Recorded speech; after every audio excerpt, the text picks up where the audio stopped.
नमस्कार, आप सभी का बहुत बहुत स्वागत है। मेरा नाम रूबिका लियाकत है। 4:50 हो गए हैं और इस वक्त आप गूंज देख रहे हैं न्यूज़ 18 इंडिया पर। और आज की जो बहस है वो बहुत ही बारीकी से की जाने वाली बहस है और बहुत ही शिद्दत से, संजीदगी से की जाने वाली बहस है। क्या इस्लाम के बारे में पढ़ने वालों में या उन्हें पढ़ाने वालों में किसी तरह की कोई दिक्कत है? दिक्कत इस्लाम के द्वारा की जा रही या फिर राजनीति में है?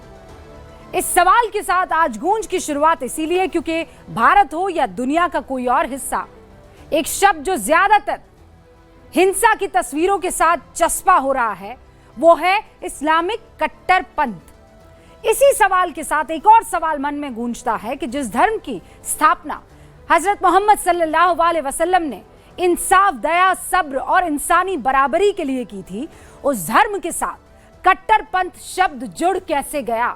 उसकी मूल वजह क्या है? इस सवाल का जवाब जब ईमानदारी से ढूंढने की कोशिश की जाए तो 3 वजह सामने आती हैं। जितने भी इस्लामिक आलिम हैं वो ये कहते हैं कि कई जगह कुरान का या कुरान को इतिहास, उसके संदर्भ और आधुनिक समाज से काट कर पढ़ाया जाता है। जब हर सवाल का जवाब 7वीं सदी के नियमों में ही ढूंढ लिया जाता है तो टकराव की स्थिति बन जाती है। और दूसरी बड़ी वजह है पीड़ित होने का नैरेटिव, यानी कि विक्टिम कार्ड। दुनिया भर में मुसलमानों की समस्याओं को एक तरफा तरीके से पेश किया जाता है और उसी के नाम पर हिंसा को जवाबी कार्रवाई बता दिया जाता है। और फिर तीसरी वजह बताई जाती है शिक्षा और धार्मिक सुधार की कमी। जब सवाल पूछना गुनाह हो जाए तो कट्टरता पनप जाती है और इसी वजह से आज ये बहस की आवश्यकता पड़ जाती है। आपके सामने कुछ उदाहरण रख रही हूं। बीते कई दिनों से हमारे अपने देश में देखने को मिल रहे हैं जहां लोकतांत्रिक कानून को न मानने के लिए उकसाया जा रहा है, उसके मुकाबले शरिया को सर्वोच्च बताने की कोशिश हो रही है। हालांकि ये कोशिश करने वाले मुट्ठी भर हैं, तथा कथित मौलाना हैं, लेकिन उनका बचाव करने वाले मेजॉरिटी में क्या दिख नहीं रहे? अदालतों के फैसलों को ईश्वरीय कानून के खिलाफ कहा जाना और सामाजिक सुधारों को इस्लाम पर हमला बताने की कोशिश करना, क्या यह जायज है? जबकि फैक्ट यह है कि भारतीय संविधान सर्वोच्च है, भारत का हर नागरिक उसी के दायरे में जीता है। शरिया व्यक्तिगत आस्था का विषय हो सकते हैं लेकिन राज्य का कानून नहीं। और यही टकराव कट्टरपंथी बयानबाजी को जन्म देता है। तो सवाल मौलानाओं पर आता है कि दुनिया भर में हजारों मुस्लिम विद्वान खुले तौर पर कट्टरपंथ का विरोध कर रहे हैं, आधुनिक व्याख्या की बात कर रहे हैं और इस्लाम को शांति और सह-अस्तित्व के धर्म के रूप में पेश कर रहे हैं। तो फिर ये कट्टरता आ कहां से रही? ये कट्टर आवाजें, चाहे वो संयमित और दायरे में ही क्यों ना, आ कैसे रही है? और इसीलिए आज की डिबेट में सवाल किसी धर्म को कटघरे में खड़ा करने का नहीं है। सवाल यह है कि क्या आस्था कानून से ऊपर हो सकती है? धार्मिक पहचान बड़ी है या राष्ट्रीय पहचान? या क्या कट्टरपंथ के खिलाफ लड़ाई बिना समुदाय को बदनाम किए लड़ी जा सकती है? इस मुद्दे पर आज ये विशेष गूंज।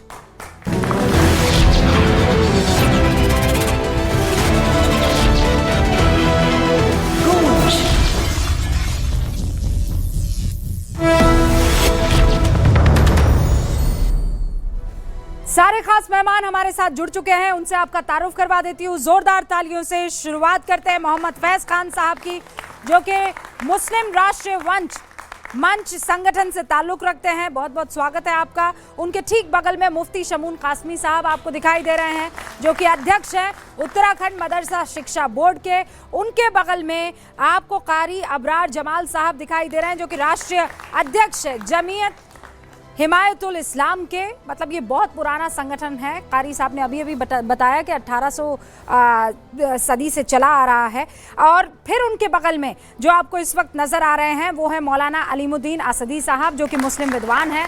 बहुत बहुत स्वागत है आपका। फिर उनके बगल में आपको हाफिज़ गुलाम सरवर साहब दिखाई दे रहे हैं, जो कि प्रवक्ता हैं यूनाइटेड मुस्लिम मोर्चा के। और फिर उनके बगल में आपको मुमताज़ आलम रिजवी साहब दिखाई दे रहे हैं। आप सभी का बहुत बहुत स्वागत है।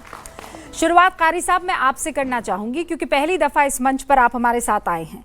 क्या इस वक्त कट्टरपंथ कट्टरवादी सोच एक सबसे बड़ा चैलेंज मुसलमानों के लिए, इस्लाम के लिए बन गया है? बिस्मिल्लाहिर्रहमानिर्रहीम। देखिए, आज देश के सामने सबसे बड़ा चैलेंज ये है कि आखिर देश के अंदर से कट्टरता ख़त्म कब होगी और कैसे होगी।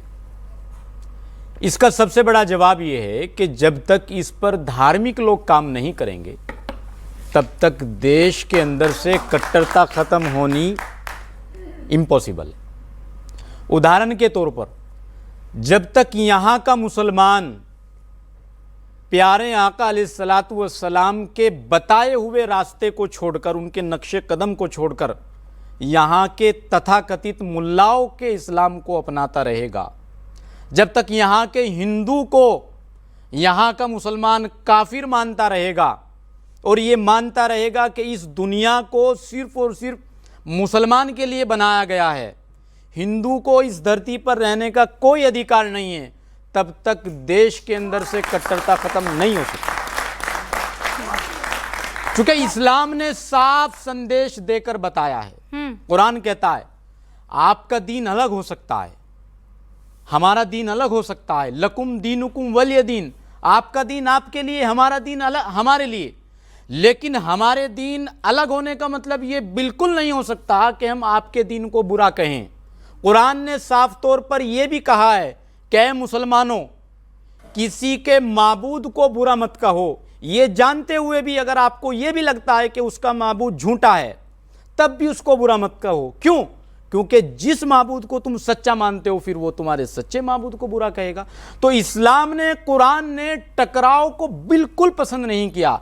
आज मुसलमान जिस रास्ते पर चल रहा है, कारी साहब, इतनी प्यारी प्यारी बातें आप कर रहे हैं और ऐसी बातें कि हर दूसरी लाइन पर तालियां बज रही हैं, लेकिन फिर इसी समाज में आपको वो कट्टर मौलाना भी दिखाई देते हैं जो भरी सभा में ये कहते हुए नजर आते हैं, अलीमुद्दीन साहब, कि शरिया ऊपर है और अगर हमने फलां कोर्ट को मान लिया, उनकी बात को मान लिया तो हम पर थू है, तो फिर क्या किया जाए। और फिर उसके बचाव में लंबी चौड़ी फहरिस्त आ जाती है लोगों की जो बचाव करते हुए नजर आते हैं कि क्यों शंकराचार्य ने नहीं कहा था, क्यों फला ने नहीं कहा था, क्यों फला जो पंडित है वो नहीं कह रहा था।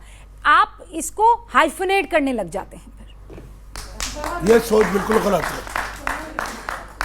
बहुत से लोग लिबादा ओढ़कर इस्लाम का, सूरतें बना के इस्लाम की, इस्लाम को बदनाम करते हैं।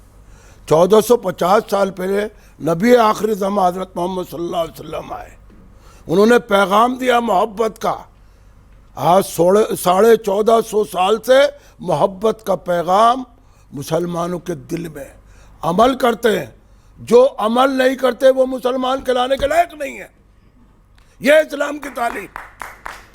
और इस्लाम के अंदर किसी भी, आप बता दीजिए, 1450 साल के अंदर किसी मौलाना ने, किसी काजी ने, किसी मुफ्ती ने इस गैर मुस्लिमों के बारे में कोई फतवा दिया हो पूरी दुनिया में, उसका एक उदाहरण दे दीजिए आप।